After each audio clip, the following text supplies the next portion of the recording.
wanted to share with you this evening my recent poems. So these are poems that I've written in the last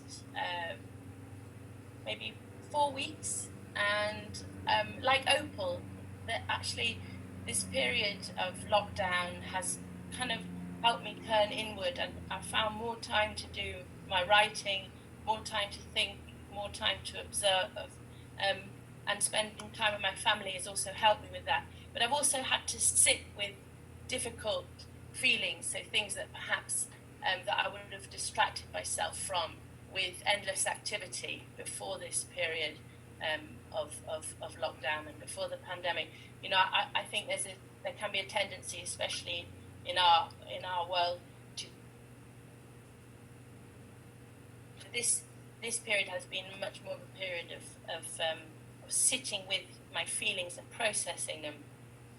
The two big things that have happened to me in the last couple of years, which I shared last time on the group, two quite very traumatic things, that my mum passed away with cancer, and my daughter also had cancer but has now come through it. So a lot of my poems, even though they don't start with, I don't mean for them to be about those things, they often lead me back to exploring those emotions.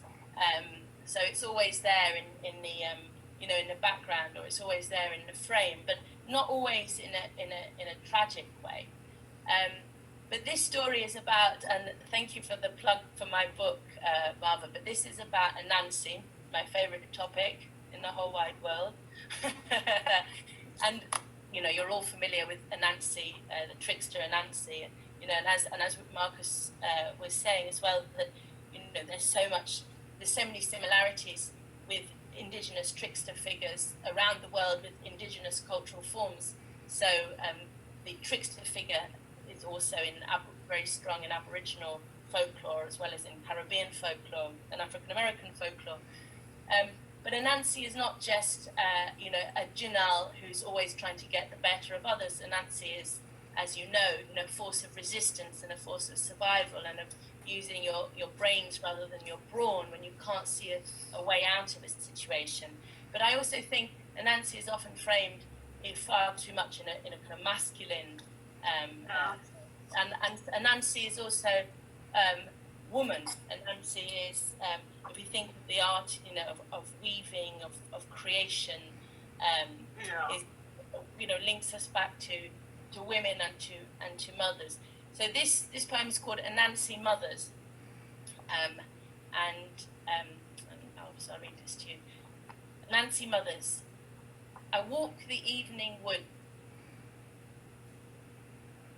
and strength has left me.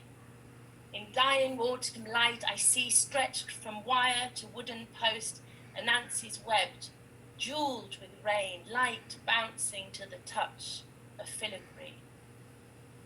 Umbilical spider thread, trace me back to fields of cane, weave the tale that binds me, cross-stitch stories fine as lace, mother, grandmother, great-grandmother, Jenny, Annie, Momontine, spinning homes in hostile places, minds strong, hands busy, and backs held arrow straight.